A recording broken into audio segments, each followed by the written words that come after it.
Okay, the last thing which we finished earlier was regression and correlation. Okay, so you know what the equation looks like for a regression model? For the linear? For the linear. Yeah, it's a plus ax. Okay, and we calculated r square as well, right? So r square tells us what? The correlation coefficient about the fifth of the... Sort of, okay, basically more on the variance. Okay, and there were some assumptions which we were making for the regression model.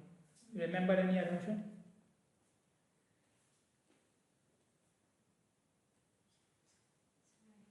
No?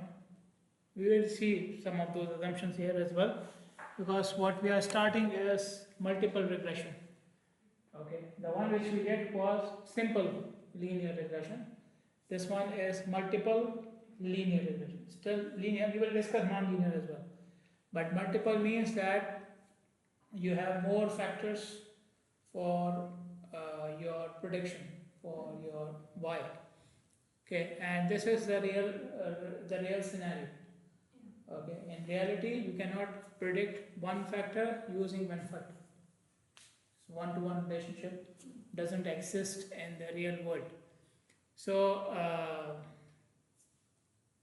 when we prepare the regression model, we can have a look at each factor separately,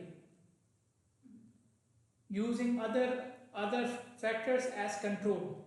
Okay, so when you will see the equation of the regression model, the multiple regression model, you will see multiple factors in that equation.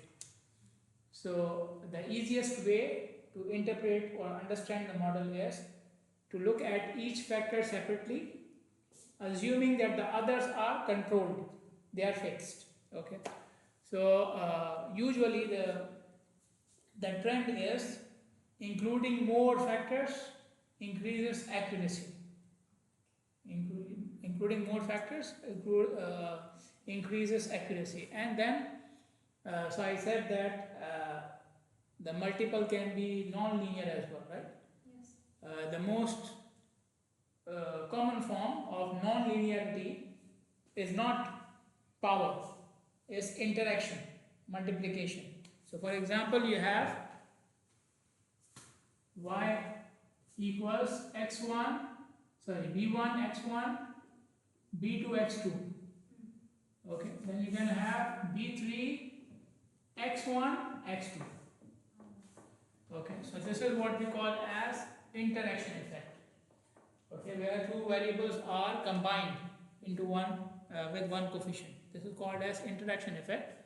So in regression, this one is more meaningful instead of the power and so on. Because in this case, then you are saying that the effect of one variable depends upon the condition of the other variable. For example, Turing method and temperature. The same Turing method may have different effect on impact if the temperature changes.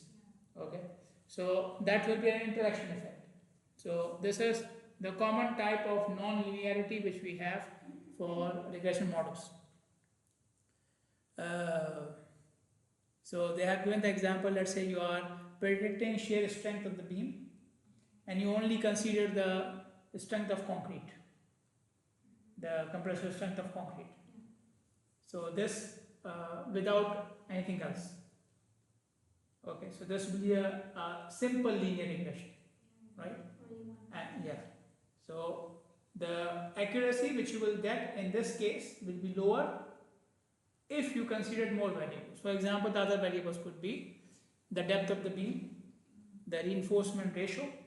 Okay, in this case, these variables are more important than the compressive strength of the beam, because concrete is not good in compression, you know that.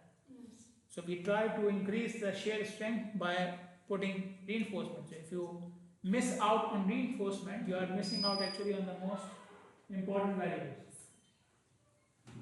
We're just talking about it. Okay, so, but in any case, even if the variable which you have excluded has less impact, adding it will increase accuracy. Uh, when we ran the model, linear regression model last time, you must have seen there was a test for the coefficient, right? If the coefficient has significant effect with the p-value and so on. Okay. So if for example you are doing this, okay, so you have three variables x1, x2, x3. Okay, so we'll do the t-test and the p-value test for these as well. Okay, you may find that a variable has failed the test for the coefficient. Okay, so I told you have two options now. For example, this coefficient has a p-value more than 5%. So it's, we can accept the null hypothesis here. Okay, so this one can be removed. Okay, the test says remove this one because the coefficient is very, very low, or the impact of this variable on the model is very, very low. So you remove it. This is what the test is saying. This is what the test is saying. But you will see, even with this variable removed, the variable, the impact on the variable is not significant. Okay, it's not significant. Even then, if you remove it, your accuracy will go down. So even removing the insignificant variables have effect on the accuracy. Okay, so it adds more explanatory power to the model. Okay, so the model adjusts itself in various ways. Okay, so if you give it more data, then it has more, like it can even look into minor adjustments as well. Okay, if you give less data, then it will ignore these minor adjustments. So an insignificant variable is providing those minor adjustments, and even those minor adjustments have some portion in the accuracy. Okay, and we had this a number of times. Okay, even during my PhD, I was making these equations, and whenever I removed the variable, the accuracy was going down. So I was confused what to do. Okay, and then I consulted like the other people, and my supervisor was after me like, what are you doing?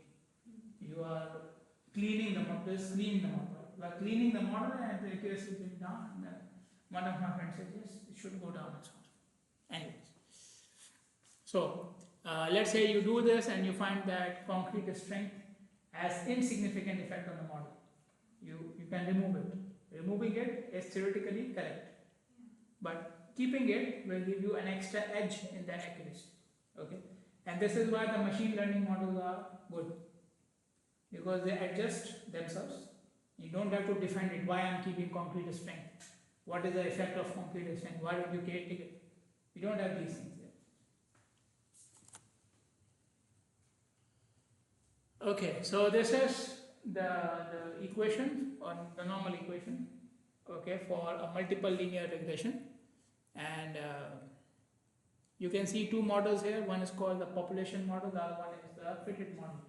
Population model is the real one, the ideal one, which will give you like 100% accuracy. Can you get it? No. Okay.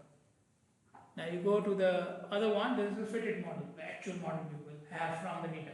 Fitted to the data you have. Okay.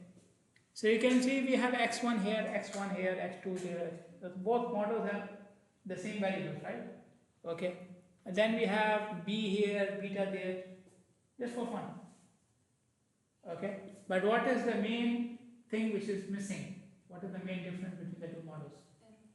The error. Okay, the eta. Because unless you can fit the whole population, and the whole population will have some error, your fitted model will always have this much amount of error. Okay, so this is the error which is not making your accuracy 100%. If I can somehow find it and put it in the next model, the accuracy will become 100%. Okay. So coefficients are interpreted as the effect of variable. For example, if I have b1, so the effect of x1 on the output with 1 unit change when everything else is constant. So I'm just changing x1 by 1 unit. So how much the output will change? By b1, the coefficient. Assuming everything else is constant. Okay, this is how we interpret it, this is how we read the coefficients. And this thing, where we say everything else is equal or everything else is constant, this is called as ceteris paribus. Okay, some Harry Potter movie, something. Okay. But without this you cannot interpret the coefficients. Okay, without this you cannot interpret the coefficients. I showed you the shape values last time, somehow, for neural networks, like an example or something from my data. The shape values, like the values which give you the importance of the value. No? Okay. But that is used for machine learning model because we don't have coefficients obviously. But I mentioned them in that lecture I gave in the business college. And there I may have showed it. But anyways, so the same principle applies here as well. When you are saying that this variable has more importance, okay, when other variables are same, constant, okay. So two beams with the same concrete strength and depth, okay, 1% increase in reinforcement ratio will have B1 effect on the output, okay, if you keep the other two parameters same. Okay, you already have this data, concrete data. You will change the read command, okay, and this will give you a model, okay, a regression model, a multiple regression model, because now we have two variables there. We have cement and we have water.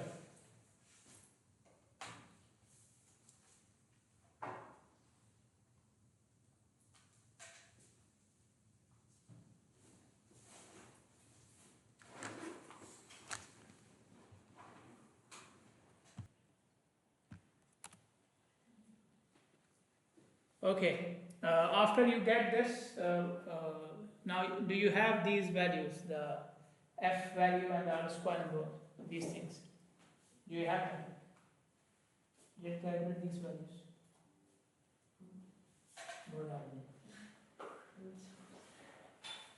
Okay, once you have the regression model, simple one or the multiple one, they do an F test.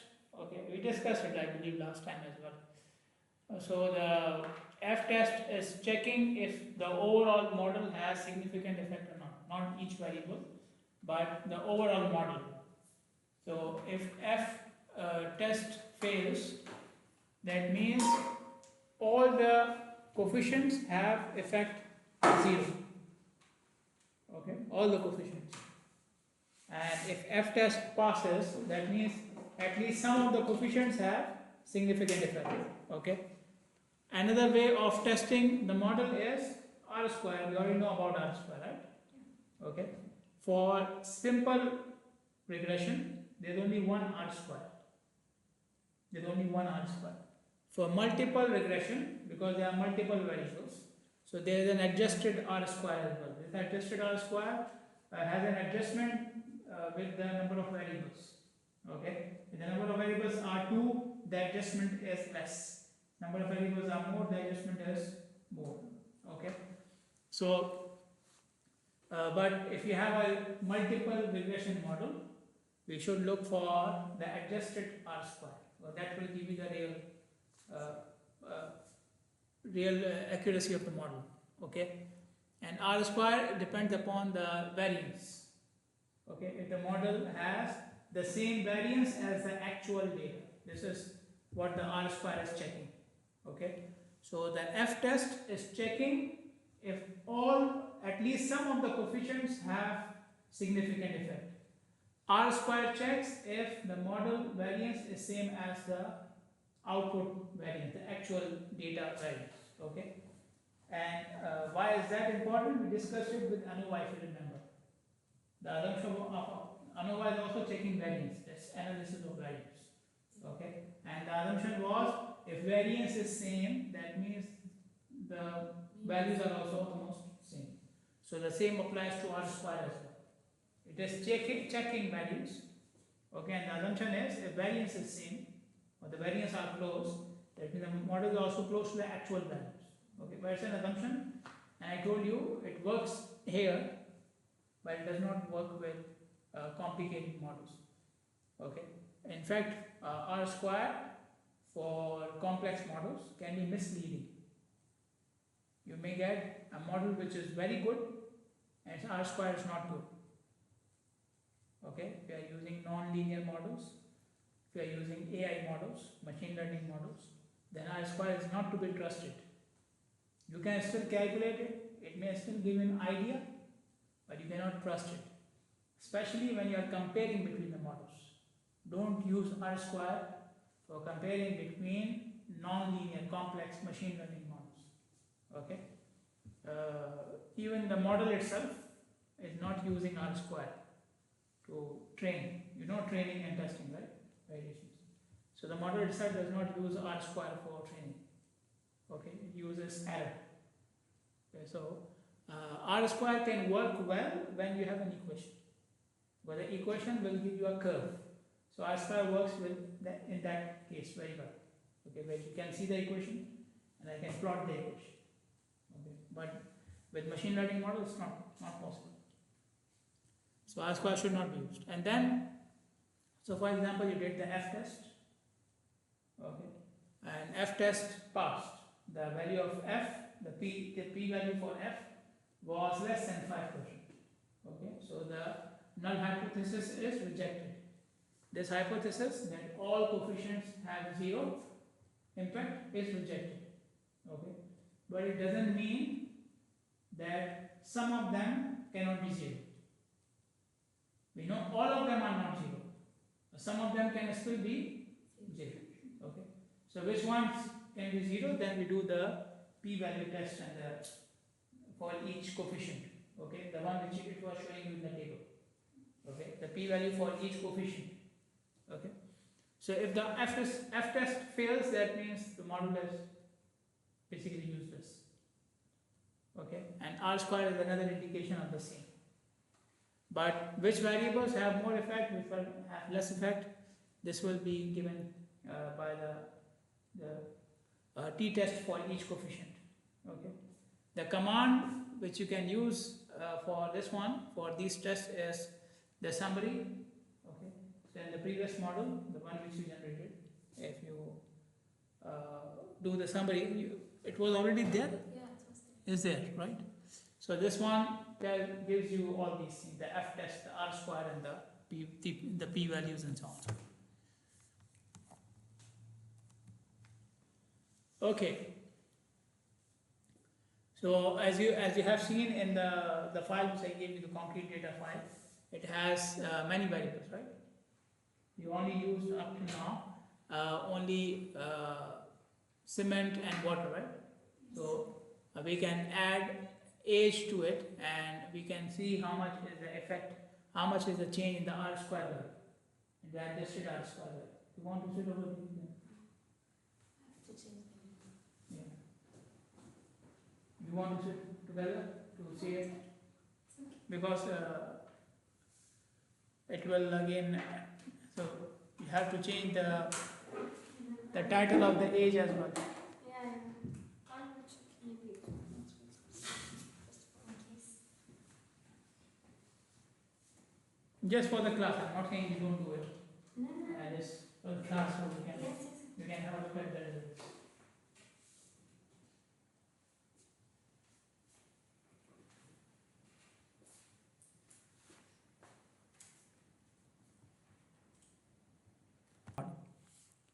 Okay, and it makes sense because you are adding more data.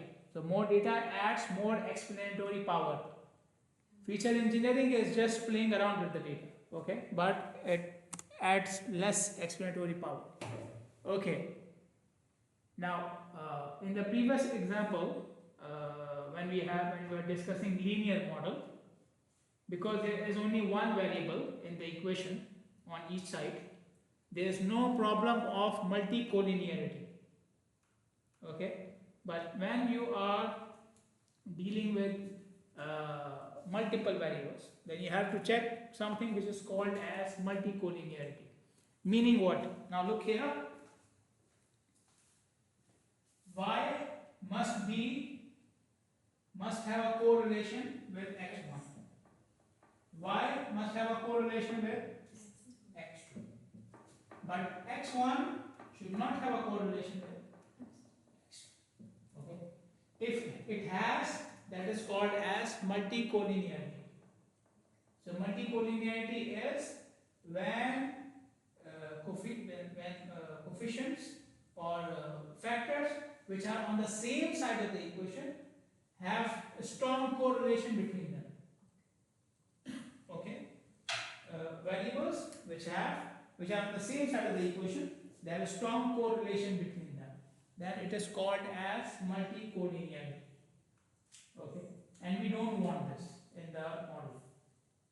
Okay, we don't want variables which we are using on the right hand side of the equation to have effect on each other. Okay, we want them, all of them, to have effect on the output, the one which we have on the left hand side, but not on each other. Why? Because this will increase the standard error of the coefficients. Okay. Now, how do we interpret the coefficient? When you run the model, you have coefficients, right? You have B1, B2. So how do we read them?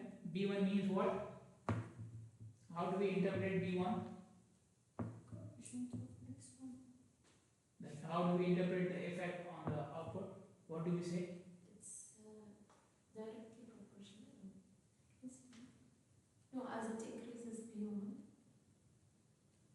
As it increases, if I increase x1, yeah, it increases B1. No, you mean for increases what? If I increase x1, unit, it will increase y by B1. b1. Yeah. Assuming what? All are constant. So now you see the problem? This one is broken. All are not constant. Because x1, I change x1, x2 is also changing. It's affecting each other. Okay? So so this is like the row definition. Okay, the row, very simple, in very simple words, the basic assumption which we are having, that when we change one variable, others are constant, is broken here. Okay, so the B1 is not the B1 I am interpreting, but I am trying to understand.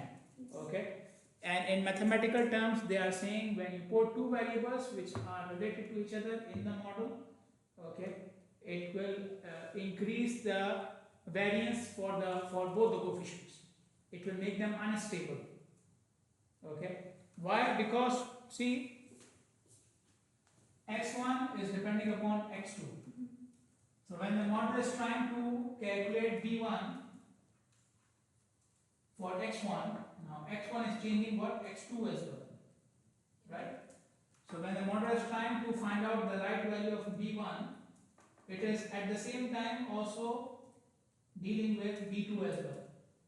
Okay, if these two variables were independent of each other, when I do something with x1, nothing happens to x2. Okay, so when I am calculating b1, b2 remains constant.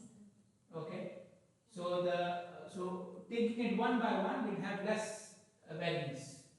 Okay, but when you are considering the effect of one or the other, then the variance of b1 will increase, not because of x1 but because of x2. Okay, so this will make your results unstable. Okay, if you look at the coefficients, right, the one which you have just calculated, the coefficients of the model. So with the coefficient you see what? Yeah. You see here? Sorry, don't do anything. That's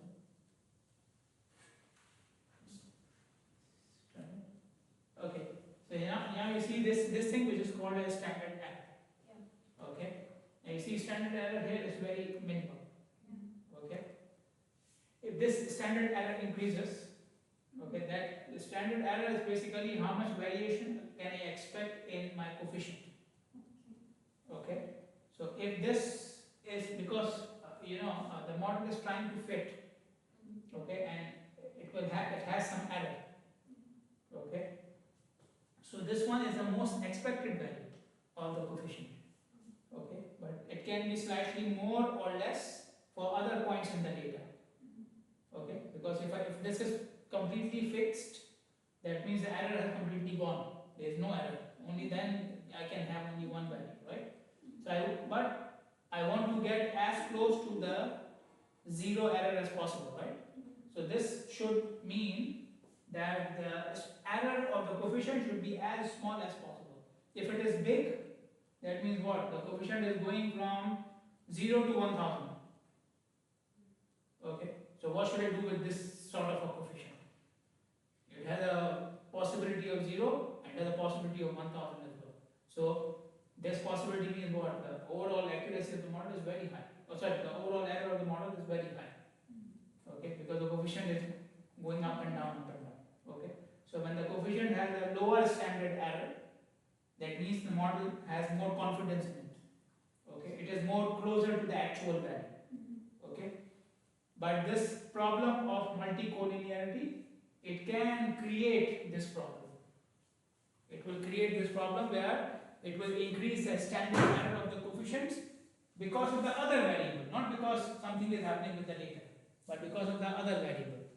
Okay, so how can I make sure? And by the way, if you are using machine learning models, this thing will still be considered there as well.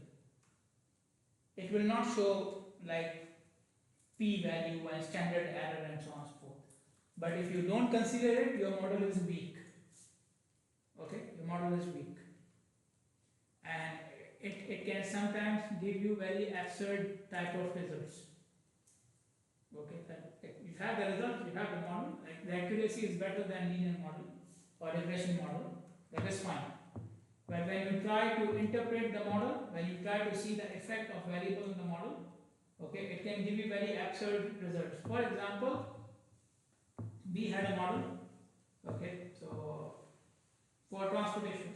So you are looking at the defects on the road, and you are looking at if the defects are affected by the area characteristics.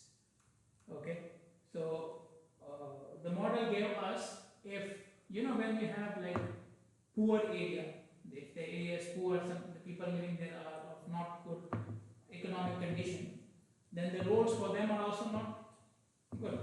Okay, but the model gave us something opposite. Okay, that the defects are increasing when the defects are decreasing when the poor people are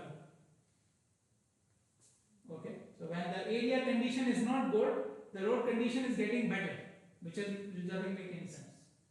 Okay, so if you don't consider multicollinearity effect, even for machine learning models, it will not harm the model because the model does not have any assumptions, but the results may not make any sense.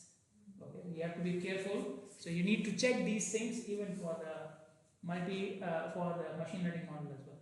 So how do I check for multicollinearity?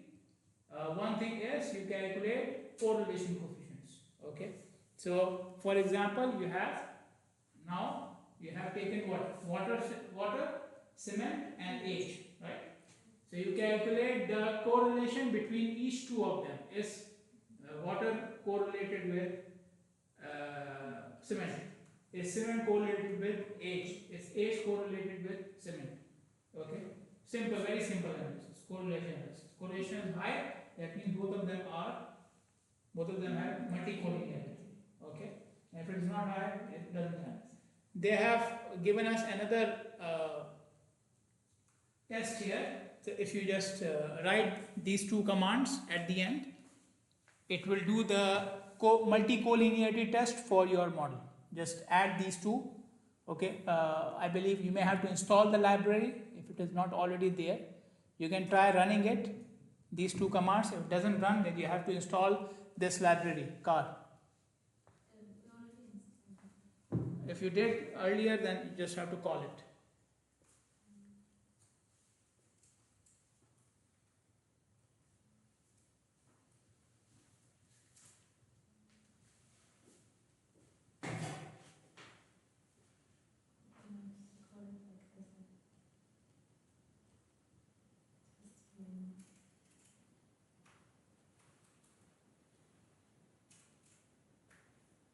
It should be quotation.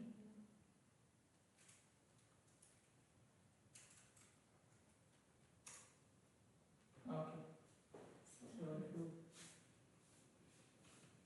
Okay, for the correlation, we know the range goes from 0 to 1. If you are doing the correlation analysis, then the range goes from 0 to 1. Okay, if it is close to 1, they are very correlated. For this analysis, VIF, variance inflation factors, the range is 10 or more. Okay, if it is more than 10, that means there is multicollinearity. If it is less than 10, then there is no multicollinearity. Sorry, yeah, in this case, no. Okay. If any factor had a VIF of more than 10, then I would think about removing it. Okay, if any of the factor has a VIF of more than 10, it's affecting the other one.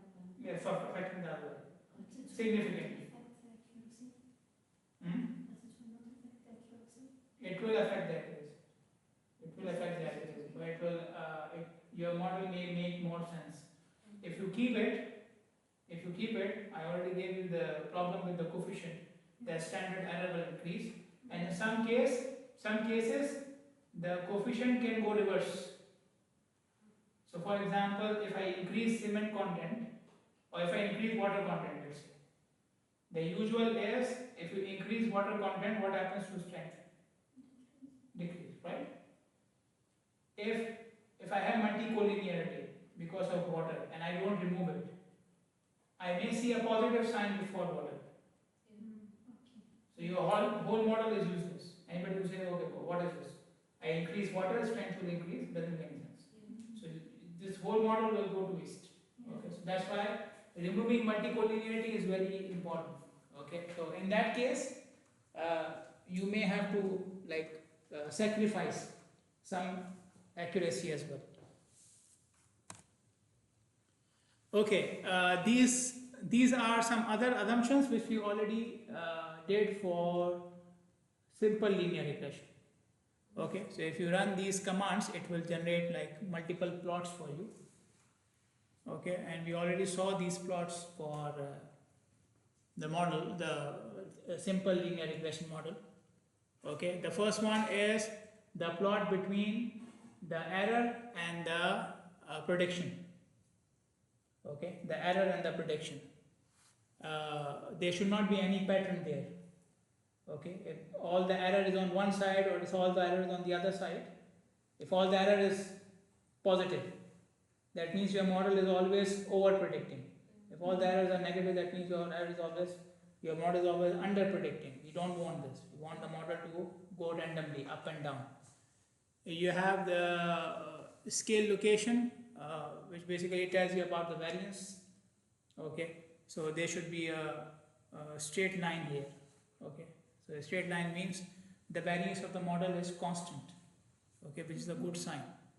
And then you have the normal QQ plot, which tells you if the errors are normal or not. Okay, so this is the assumption. The first assumption was that the errors are distributed randomly, and the second one is the errors follow normal distribution. Okay, for any regression model, for any prediction model, whether it is, again, even if it is machine learning, you should see these trends with the models. When you plot the errors and you plot the predicted values, you should see these trends. Okay, do you see them? Okay, so you see this one, there's no pattern here. Okay, it's all over the place. Okay, the QQ plot, then it's like a line. Okay, so this is the actual the residual, and this is the theoretical frequency. or the theoretical quartile. Okay, so again, if it's this one shows that it is increasing like consistently. Okay, it's the linear values. Okay, and this is I believe for the other model or for the same model. This is K regression. Okay. So we have the QQ plot. This one is the QQ plot. Okay. So QQ plot is just if the points are on the line, that means the errors are normally distributed. Okay. So the same things, but the important point is when you plot the errors versus the fitted values, there should not be any pattern. Okay. And when you just plot the residual, only the error and their frequency, then you should see the pattern. The pattern means it's normally distributed. Okay, so error versus fitted value or the predicted value, there should not be any pattern. But only error should show a normal pattern, a normal distribution. Okay, and the same thing will apply to any prediction model. Okay, so you develop neural network for prediction of concrete strength. If you plot this graph for that model, it should show the same pattern. Okay. Even neural networks or support vector machines or ensemble models or whatever deep learning model, the same patterns should be shown. Okay, the final model of predicting concrete strength is, let's say, this one. Okay, I believe it's taken from the same example. I don't know. How can you interpret these coefficients? So when what does 0.1 mean?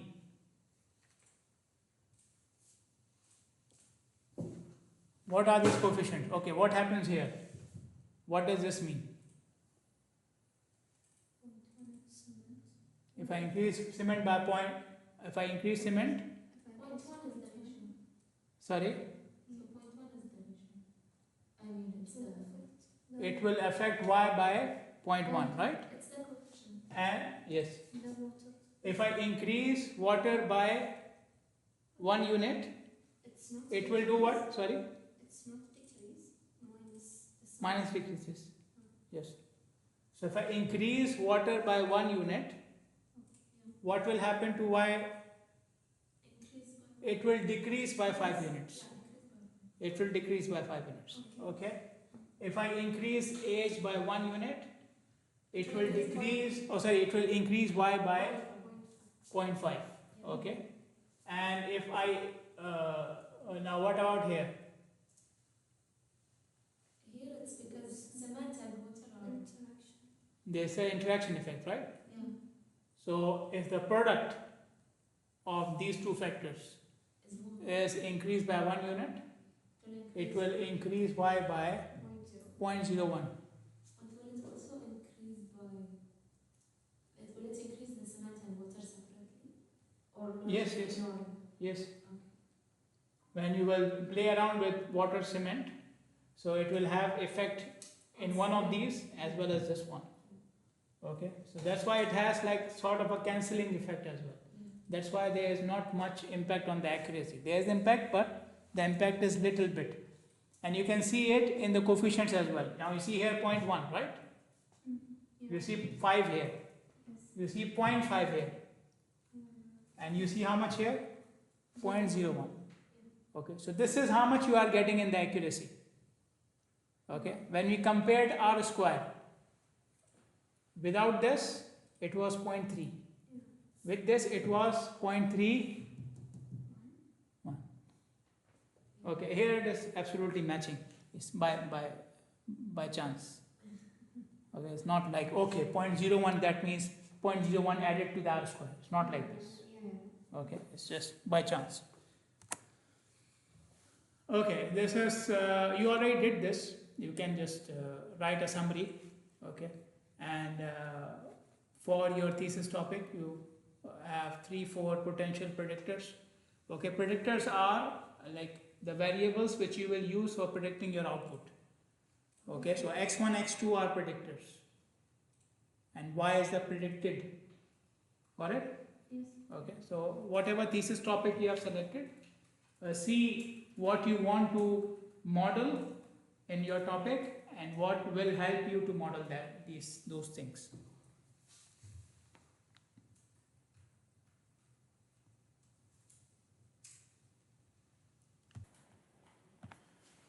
Okay, moving on to the next one. They're supposed to be in different weeks, but okay, what type of variables do we use in the regression model? We have different types of variables, right? So in the regression model, what type we are using? Oh, really? Not ABCD? Not ABCD? Because we took it And you are saying what? Dependent, independent? This is, I mean the type of data. Like this category. Uh-huh. Like this category. Categorical? Do we use categorical data in regression model? Okay. We can different. Continuous. Continuous data, right? We are using continuous data. Okay. We have discussed earlier nominal variable, ordinal variable. What is it? Nominal is like 0, 1. Okay, and ordinal is 0, 1. Nominal What's the difference between ordinal and nominal? They can both be in the same form. You can say 0, 1, 2. It can be nominal, it can be ordinal. What's the difference between them? It's continuous. Huh? One of them was between 2 only. No. You were saying something? One of them is continuous, so No. Not continuous. or consecutively. See, nominal and ordinal. Ordinal means it must be in Order. ordinal. Okay? So if the variable is nominal, 0, 1, 2 means there is a category 0, there is a category 1, there is a category 2. Okay? And they don't have any order in them. Okay? It's just like I'm saying, okay, number for parent is 1, number for, like your student ID, right? Okay, so your student ID is 20 something, what? 20? 2020. Yours is 2070, right? So does it say anything about your order in the class? Yeah. No, you are from Not 2020. in the class, but Like in terms of your grade, for example. no. Okay, so 2020 should have always have more grade. You wish. But it's not like this. Okay, so this one is, it's not continuous. Is nominal. Sorry, it's nominal. It's nominal. Okay. But if I take the grades and I convert it into the GPA, then it becomes ordinal. Okay? Or if I just keep it A and B and C, so it's ordinal because A is higher than B, right? Yes. So this is the main difference. Okay. So in many cases, our data is not something like this, or is not its strength and content and number of days and so on. Okay, our data is in many cases counts and categories. Okay, so we have different categories, and for each category we have a count. Okay, how many in this category, how many in this category, how many in this category. So I am not interested in the value. I know the value. Okay, this category is value 1, this category is value 2. I am interested in the number in each category. Get my point? Okay. We did something similar very long time ago. In another lifetime. When you were taking traffic with me. Saying, no, I didn't take. No. You cannot blame me for that, huh? I took traffic, no. No, but in traffic we used to have spot speed data. We were required to do it for your projects as well. So spot speed, we made the speed groups and we were taking numbers. Okay, we are not interested in the value. Although it can be in terms of value as well. That data can be in terms of both. Okay, so when do we use categorical analysis? now we are talking about a different type of analysis. Okay, now you can have a case. Is it written here? For the mixed type.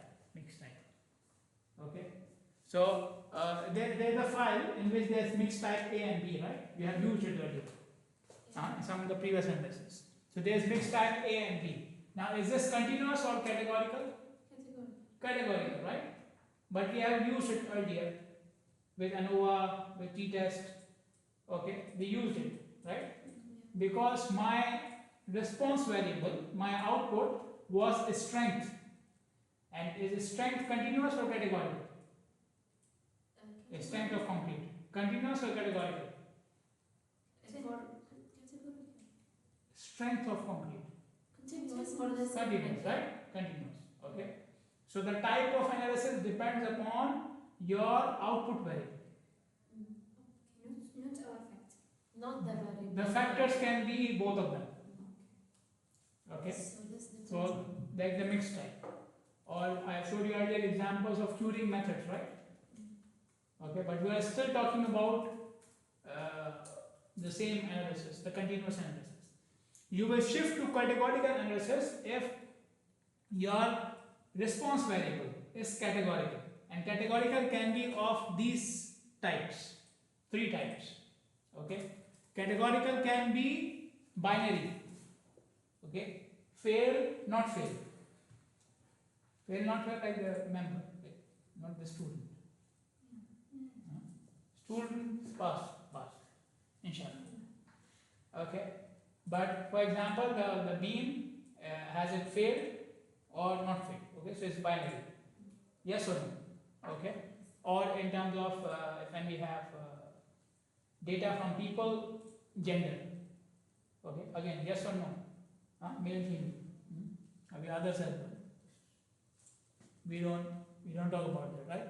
Okay, so binary. Okay, yes or no. Then we have nominal. I've already mentioned. Okay, so nominal is extended form of binary. Extended form of binary. So we have more categories now, more than 2. There are 2, then it's binary. More than 2 is nominal. And then we have ordinal. They are categories, but they are in order. Okay, so if you have one of these, then you will shift to categorical analysis. What happened? Everything all right? Yes. Okay. So,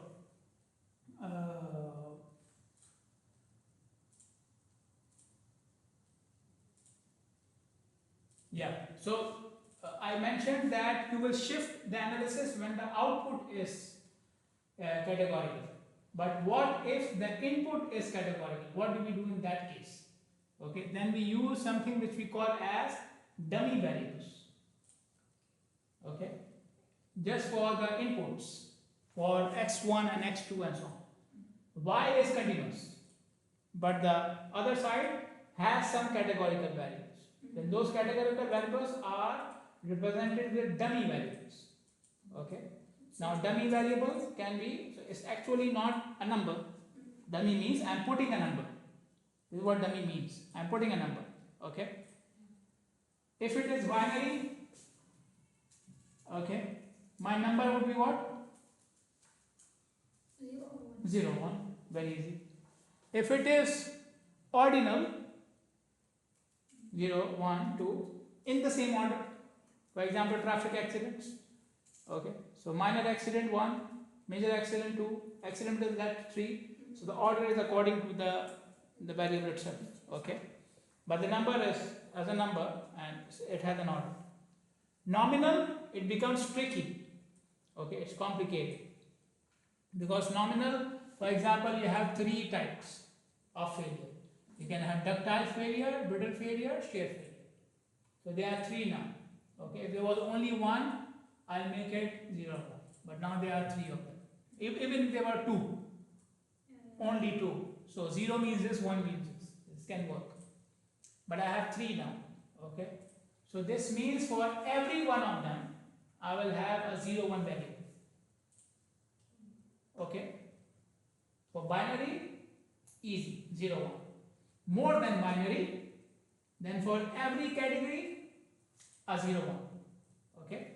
So in this case, I will have x1 ductile, x2 brittle, x3 shear.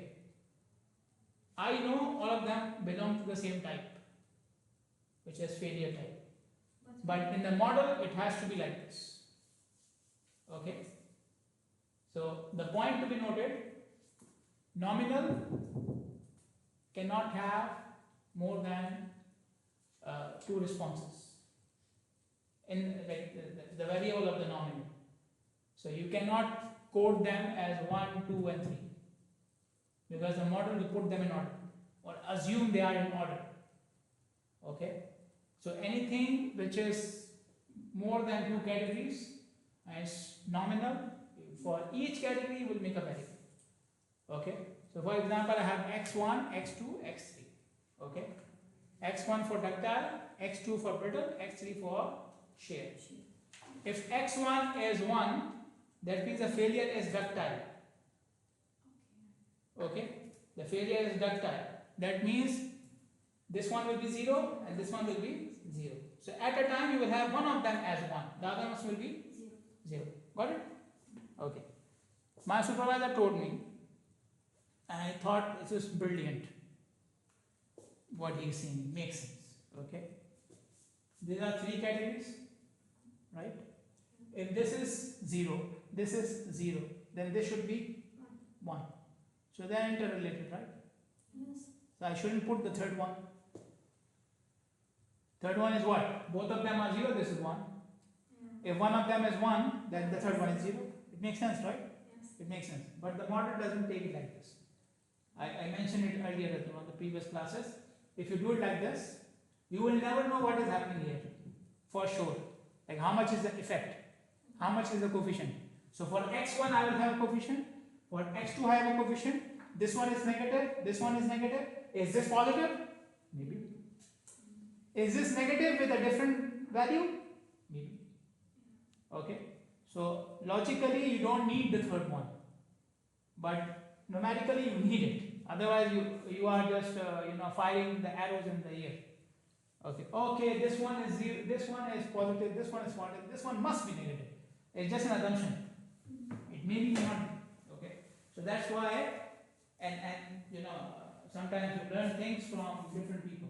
So my supervisor told me this and I did this in my PhD. And because he said it, so I graduated. Okay, whatever he was saying. And then there was another student. Okay, he's not my student, but he is a student. And I worked in Pakistan somewhere. And he was at the same place. When I left from there, he got my email and he started contacted me, and we have done some papers and so on and so forth. So when he made his data, he was doing like this for every category 0, 1, 0, 1, 0. Okay, and then I saw the paper as well, and he did the analysis as well. So I saw it and I said, now this makes more sense. Okay, so you just have to be open to everybody. Anybody can give you a lesson. Okay, even you guys can teach me, right? Okay. So I talked about dummy coding. So dummy coding is only done when the input is the categorical variable, when the predictor is a categorical variable, when x1, x2, x3 is a categorical variable. Okay, you can still use a regression or whatever you are using with the dummy. Okay, but if the response variable is categorical, okay, the output is categorical, then we move from predicting values to predicting proportions or chances. Okay, so I'm not looking for the value of the output. I'm looking for the chance of this output. Okay, so I'm throwing a coin. Okay, how many values are possible? 2. So value is not my problem. What is the chance that I will get head? And what is the chance I get tails? You have an answer? Very good. Okay. People are designing experiments. If they ask beyond, then problem is solved. Okay. So there are some examples here. Did the concrete sample pass the test? It's binary, right? Pass or fail. Pass means whatever the margin they have, whatever limit they have. Over the limit, pass. Under the limit, not pass. Okay, so it's not about the value, it's about where is it. What is the mode of failure? Already mentioned. In Britain, ductile, shear, is nominal. And then what is the condition of bridge, or what is the crack condition on the bridge, or what is the condition of the traffic accident. Okay, so this is now ordinal. Okay, so in all these cases you are not interested in the value, you are interested in what is the chance of this value.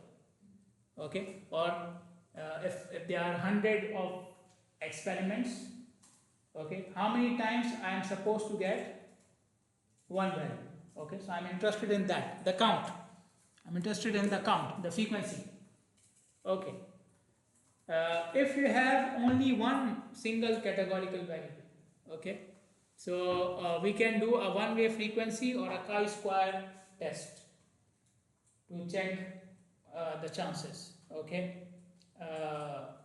So like she was saying that if we toss the coin, we have 50-50 chances, right? Yes. Okay, so this is your hypothesis, this is your claim, this is your assumption. Okay, the actual could be something else. Okay, if I have a coin actually, like a very bad one.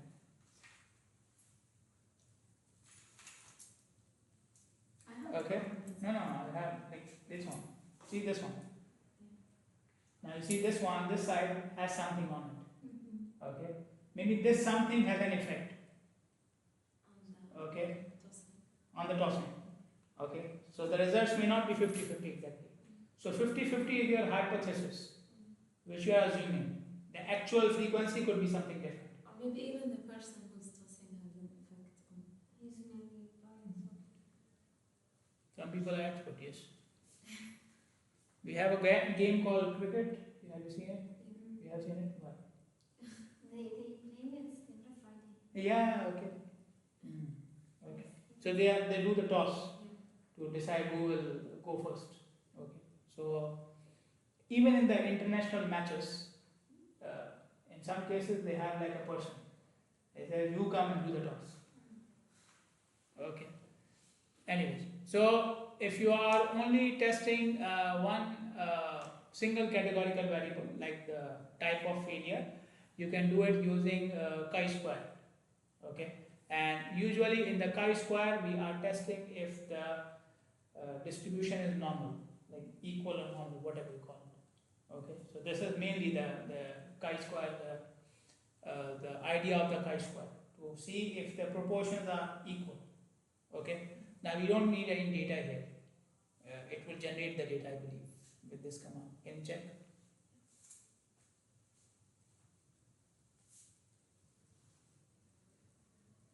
It's just saying the approximation may be incorrect, but it's generating the x squared. Chi-square. Yeah. And then saying it's maybe forming.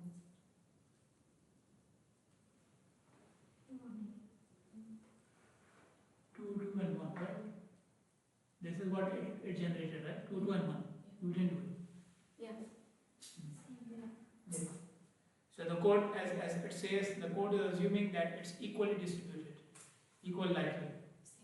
Okay. So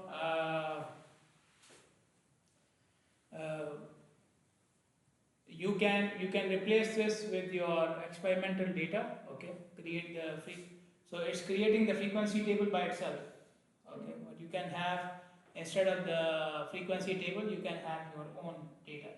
Okay. So you see the chi-square, right? You see the chi-square and the p-value for the chi-square. Yeah, which is 0.4. 0.4. Okay. P-value is 0.8. P-value is? 0.8. P-value is 0.8. Okay. So for chi-square, when we I will look at the chi-square table to make sure I don't make any mistake, because it's the reverse, I believe. It's the opposite of what we say for the other t-test and so on.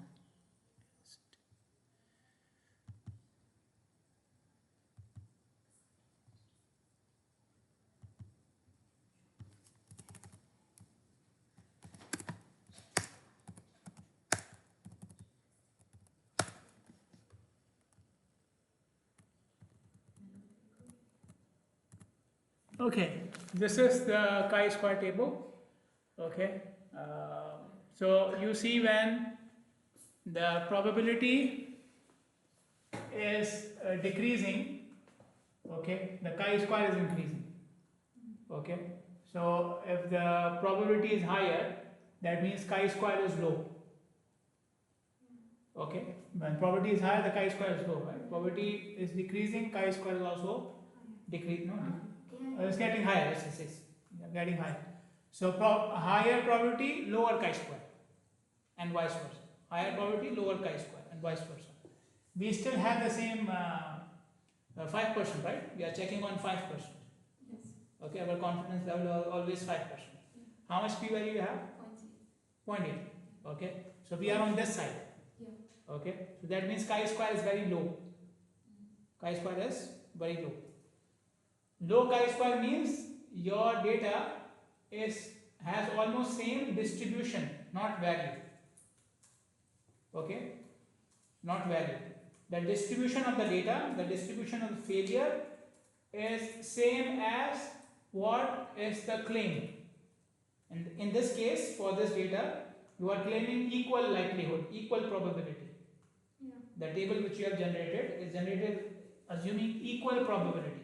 Yes. Okay, so low chi-square means the actual data has low probability. Oh, sorry, the actual data has equal probability. Similar distribution. Similar distribution. Similar distribution. Okay, yes. Okay, so lower chi-square means that you are comparing between two distributions. Lower chi-square means they are same, but not the values. The distribution is same. The distribution is same.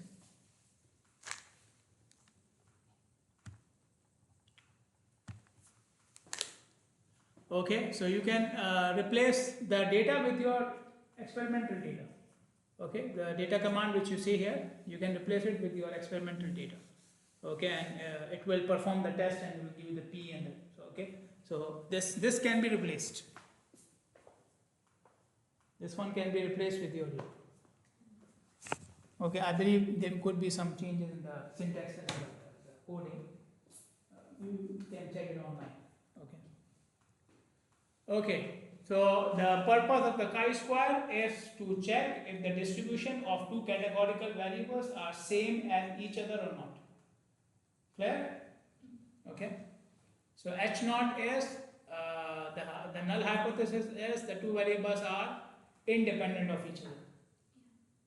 Okay, so independent means the chi-square value will be very high. Okay, your p will be less than 5%. Okay. So Sorry. if it's independent, which means it's the null hypothesis, If the null hypothesis, the chi-square will be very high. the chi-square will be very high. So then we accept. Then we accept. Or you can, I don't know why I wrote this. Should be the other one, I believe. Okay, otherwise they are dependent. Okay, I believe you can switch it. Yeah, you mean Can switch it. null is the dependent. Null is the dependent. Should be the other way around. Okay. So for example, is a type of foundation independent of the soil type. Okay, so you have data. You have data in which people have chosen, or in the data you see type of soil and you see the type of foundation. So the type of soil is, let's say we have 50% clay, 20% sand and 30% silt. And the type of foundation we have 40% spread, 10% pile and remaining mat. So is this distribution same as the distribution of soil? If they are the same, that means these variables are depending upon each other. Okay, so whenever I choose a particular type of soil, or whenever I get a particular type of soil, I choose a particular type of foundation, right?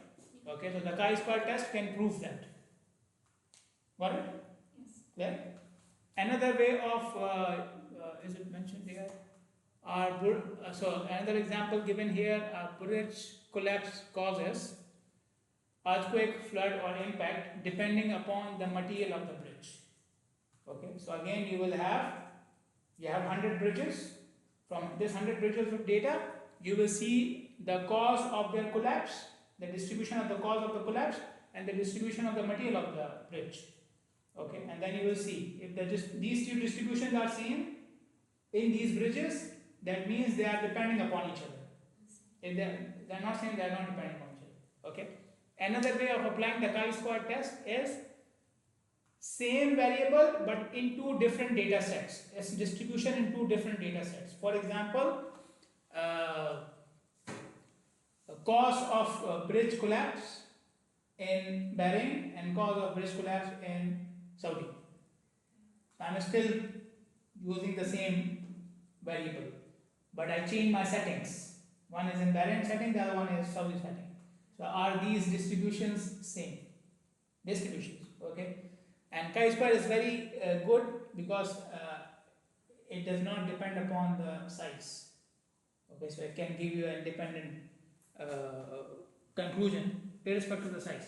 Otherwise, I cannot, for example, traffic accidents. Okay, so the distribution of traffic accidents in Bahrain is it the same as Saudi? If I use the numbers, it can be misleading. The Saudi is a big country. You just compare it 1 to 1. Obviously, that they will always have the higher numbers. But chi-square will adjust the size, the scale. Okay, so that's why it's good. But chi-square is only used for comparing like between two data sets. Okay. So you can do the chi-square test here. Okay, this is they are generating the table, I believe. Yes. So they are generating the data within the code itself. So this is the data: 15, 5, 10, 3, 12, 20. This is the data.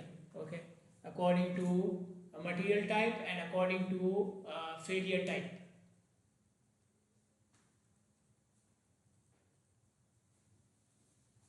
Okay, go ahead.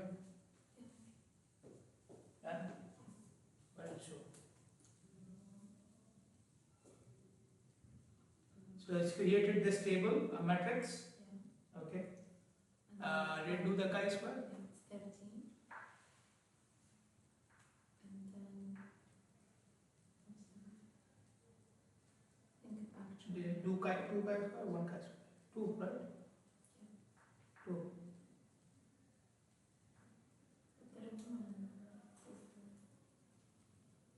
The chi-square is very high. And the p-value is very low. Okay, so this is the chi-square. The first one is the chi-square. The second one is called, they are calling it what table? Matrix, yes, matrix. No, but so the previous slide they gave the name. Which one? This one? The table, the last table. The name for it. This one. No. Frequency table, one-way frequency. Something. Anyways. So we're accepting the null hypothesis. Sorry. If chi is too high, now we're accepting the null hypothesis. If chi-square is too high, that means they are different. So we are rejecting because if Yeah, it's below, we will accept. Yes, yes. Okay. Okay. Yeah. If you go to the code, when you run the code, if you go to the values, the matrix, the last matrix it is showing. Okay. So chi-square has an empirical threshold which is 5. Okay. It has an empirical threshold which is 5. Though the last matrix should be showing you numbers more than 5. Yeah, they are. More than 5. Okay. So, but I don't know if all the numbers should be more than 5 or not. Usually, if there's a number less than 5, it will merge the groups. So, for example, I have ductile, brittle, and fatigue, right? So, let's say fatigue has a very low number. So, it will merge it with some other group. So, it will make it brittle and fatigue together. You're To getting make more it point? greater than 5. Sorry? To make it more than 5. Yes. So maybe it's not. It will show then that it's being merged. It's not showing, so. It's not merged, obviously. The matrix is 3 by 2, right? Yeah. The matrix is 3 by 2, otherwise it will not be 3 by 2, it will 2 by 2 or something. Yeah. Getting my point? Okay, so if it merged, then it will show. Okay, and when it will show, then it means that that category was not prominent. That category did not have a significant effect on the test. Okay.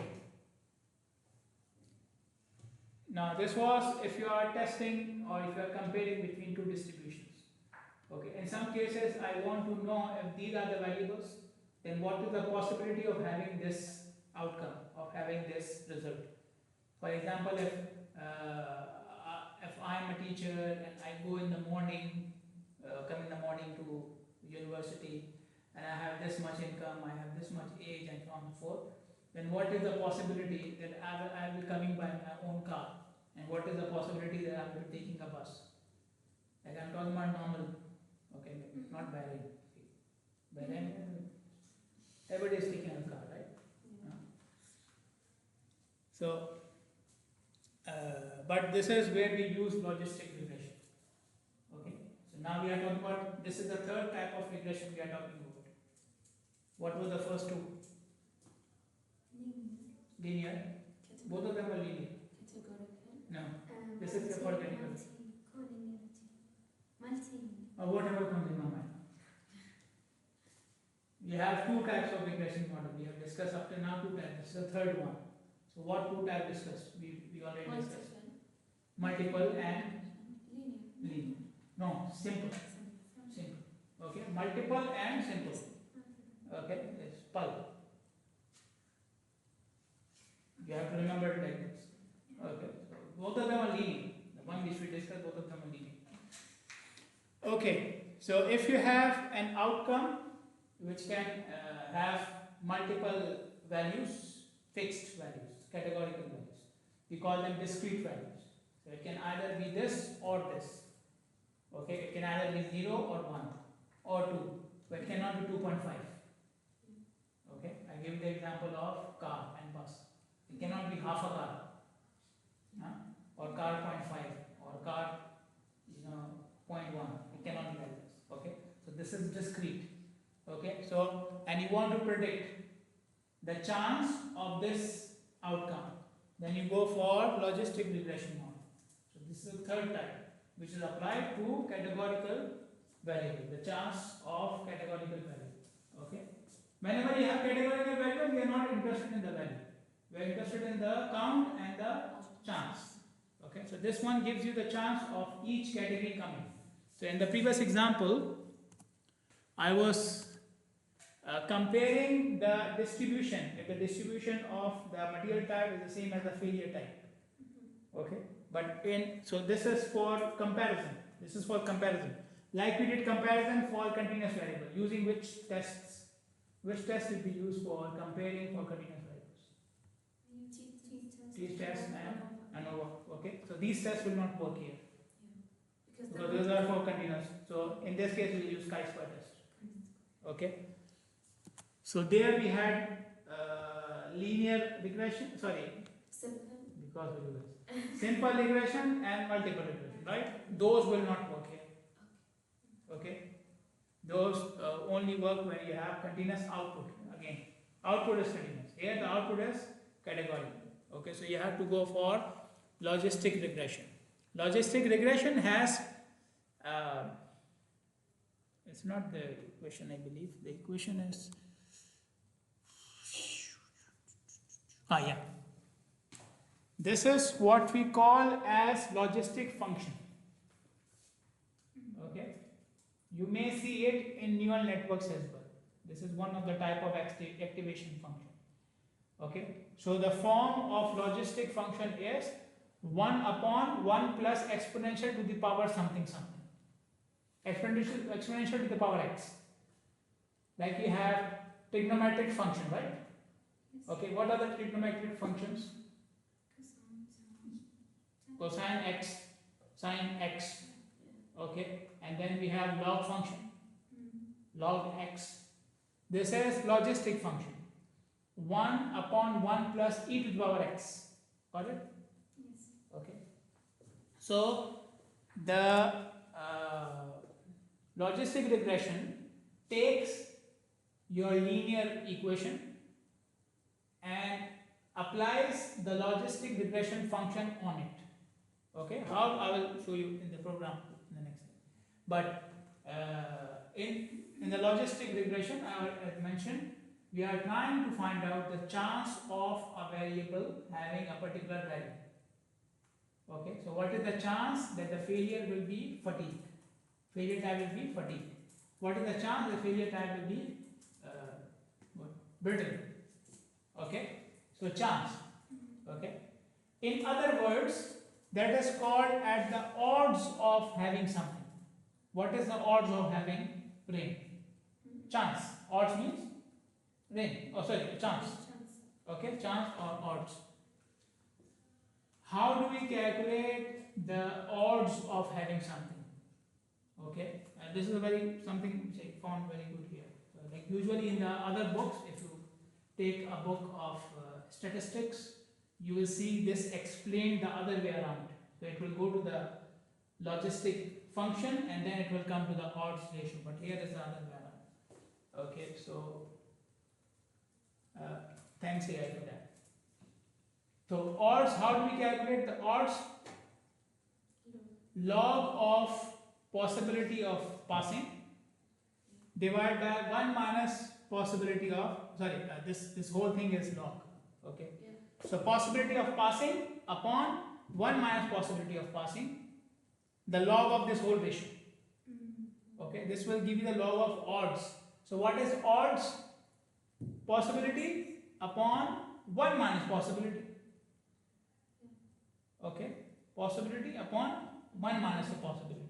Okay, possibility of having this upon 1 minus possibility, meaning not having it. Okay, so this is called as odds. And to make it significant figures. To make it significant, we take the odd, we take the log. Okay, otherwise it can be a very small number, 0.000 something. So it will not make any sense. So this is what the logistic regression model is trying to get. What is the log of odds? This is the output of its equation. Okay, so this is the equation of logistic regression model. And the function which I showed you, 1 upon 1 to the power exponential x, this is the function which we apply to the equation. So that equation will come here. Where will it go? Here. That equation will come here in the exponential power. Okay. So logistic regression works on two main items.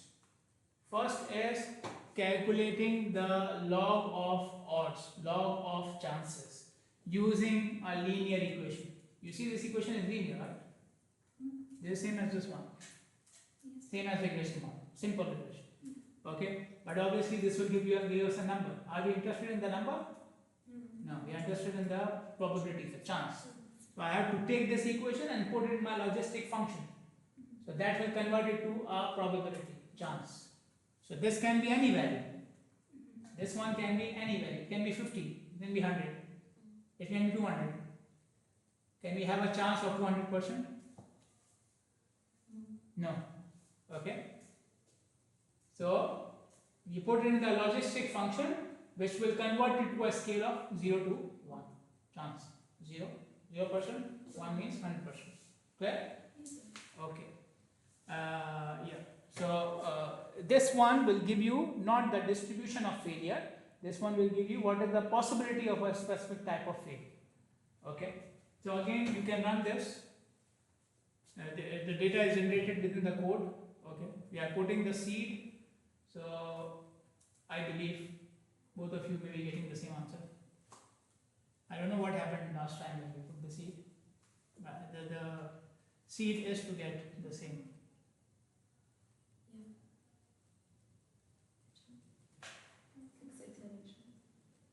Same answer? Okay. What's the answer? Okay. So now in the what are you seeing? Non-deviance, residual deviance. Okay, now you look at the table. The table is same as a regression table, right? Intercept, and so this table is for this equation, the log odds equation, that one. Okay, so we have an intercept here, right? Beta naught. We have beta 1, the coefficient, and this coefficient will have a p-test, the t-test, the p-value and so on. Okay, so everything is same. But you are not getting we are not looking at the value of this equation, we are looking at the value of probability. Okay. So what other things you are, so you see the water cement ratio has a coefficient of what? Positive, right? No, it's negative. It's negative. Yeah, negative. Negative. Because as water increases, it has. Yeah, as water cement ratio increases, It has negative effect. it has negative effect. Okay, so this makes sense. My slide doesn't make any sense. Very good. Okay. Okay, what else do you have? Now this one is binomial, by the way. I don't think I put. What does a positive quotient? It means it's wrong. It's wrong. If it is positive, it means wrong. Okay. But anyways, this one is binomial. So the equation which you see is for binomial. Okay. Did you put this 10 minus 15 water cement ratio? So we are actually putting minus. Yeah, if I put plus, then what will happen? Anyways. Fit the logistic regression. So it did two things or one. It calculated and then tried to fit. Okay. Okay. So this is binomial. Binomial means two. So there are only two answers, two possibilities. Okay. Either it will pass or it will fail. It will pass the strength test or it will fail the strength test. Okay. But there could be others as well. I gave you the example of accidents. I give the example of choice of the model, choice of the mode, car, bus, taxi. Okay, so we have more than one possibility. That will not be binomial. Then it will be multinomial.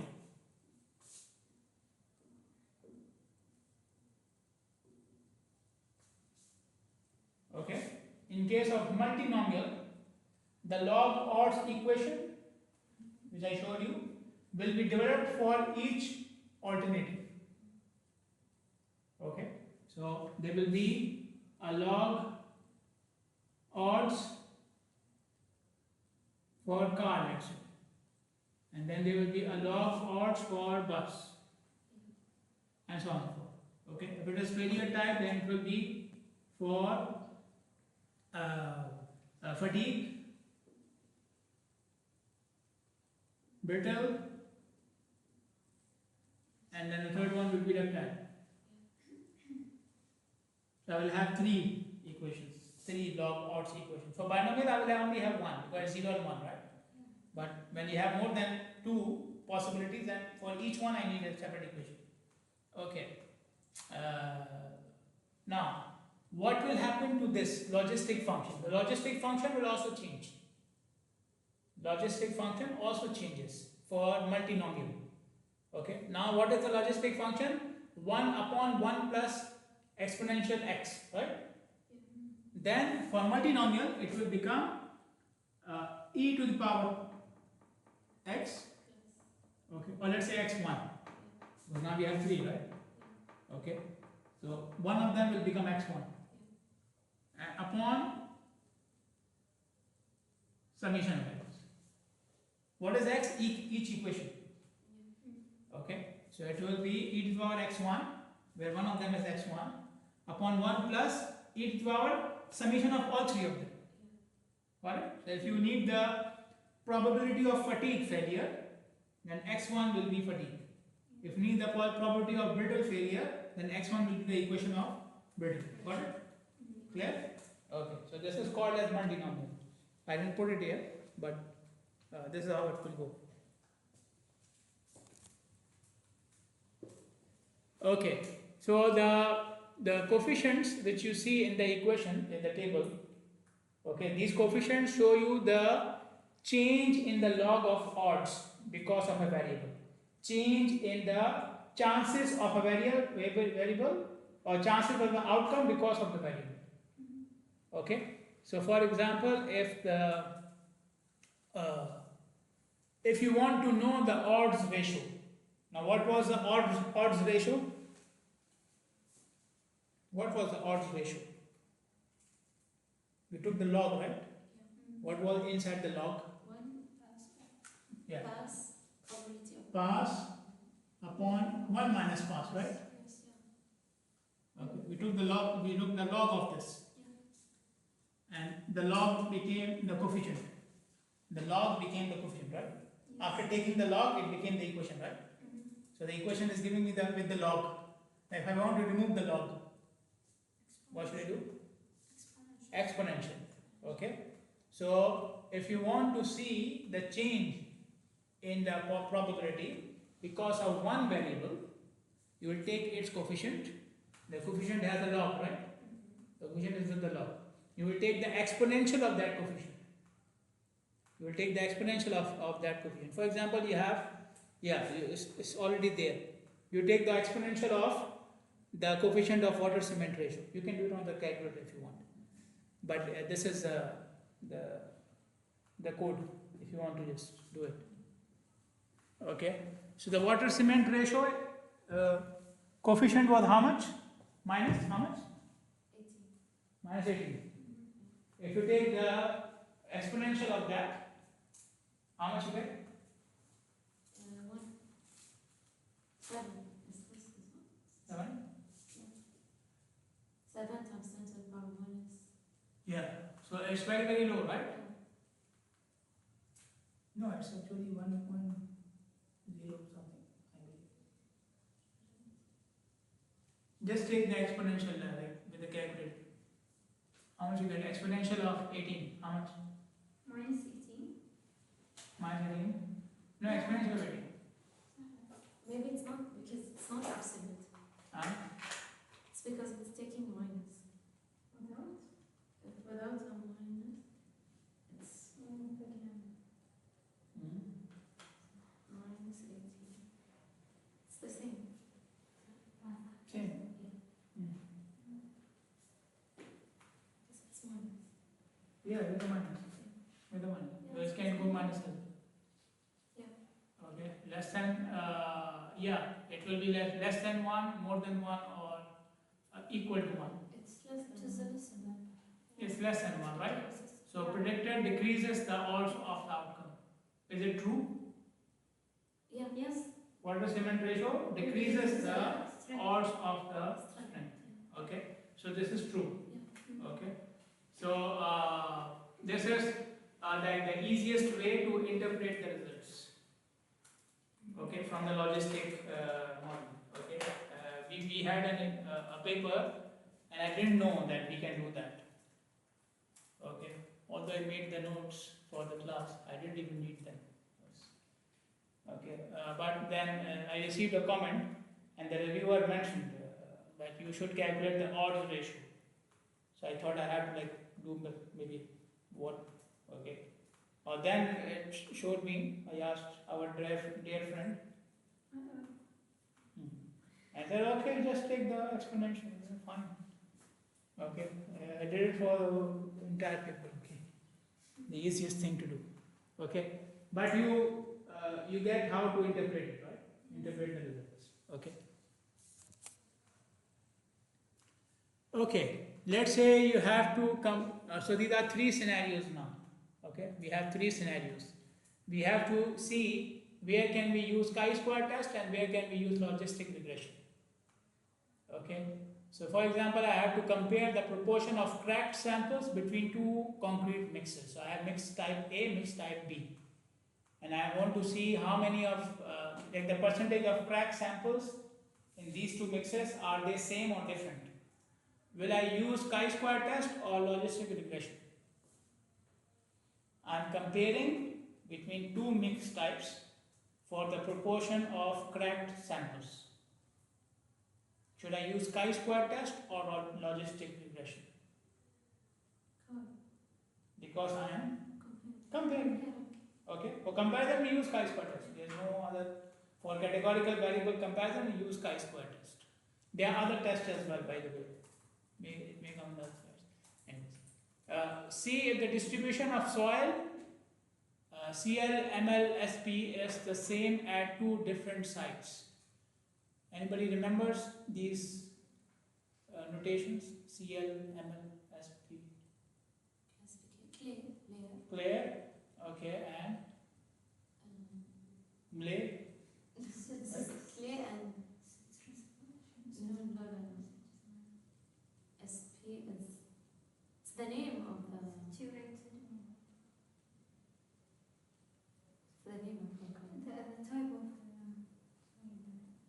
Yeah, it's the type of soil, yes.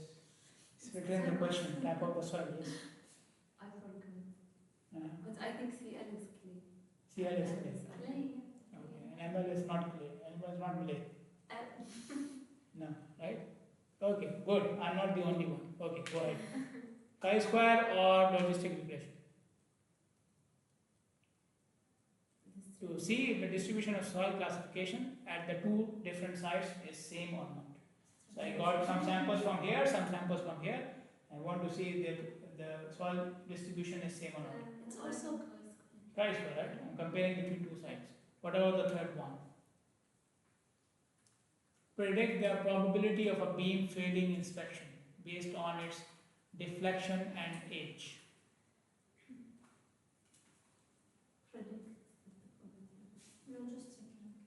Because I am predicting. Okay, chi-square cannot predict. Okay. Now, what am I predicting? Deflection and age? No. What am I predicting? Beam failing. Probability of beam failing, right? So what is deflection and age? It's the variable affecting the endpoint. Yes. Okay. And they can be continuous, no problem. They can be continuous, they can be categorical. As I said, input variable type will not change my analysis. Output variable type will change. Because they are both continuous. Even if one of them was categorical. Yeah. Even if one of them was categorical. I will still use logistic regression. Yeah. Okay? Because the answer is yes. Or if somebody says that my output is crack width of the beam, not the probability of failing, crack width of the beam, I will not apply logistic regression because the crack width is not probability. Okay, so analysis will change when your output variable changes. I can deal with the input variable. Even if the input variable is categorical, I can deal with it with dummy. I told you. Okay. And in fact, in both cases, I have to use dummy. If I have logistic regression and I have categorical input, I will use dummy variable for the categorical input. If I have linear regression, and my input is categorical, I will still use dummy. Okay, so having categorical input means I will use dummy variable, whether it is simple linear regression or whether it is logistic regression. Input has to be dealt with dummy variable, but the output changes. That means I can no longer use one model or the other. Got my point? So input dummy variable can work in both cases. Okay. So create a contingency table. Okay, you can use the steel beam data, the beam data. Sorry, not the steel beam. The beam data. You can perform chi-square on it, and you can check, and then you can perform logistic regression on the strength test data to see the probability of corrosion, having corrosion or not. Okay, using chloride content in concrete cover. Okay, and you try to interpret the odds ratio for these models. For the second one, obviously, and the last one is related to your thesis topic, that you select one binary outcome. So binomial. And if you have to apply logistic regression on it, then which variables will help you predict the possibility? Got it? The input and output. Clear? Okay. Any questions? Okay. So I'll see you guys on Wednesday.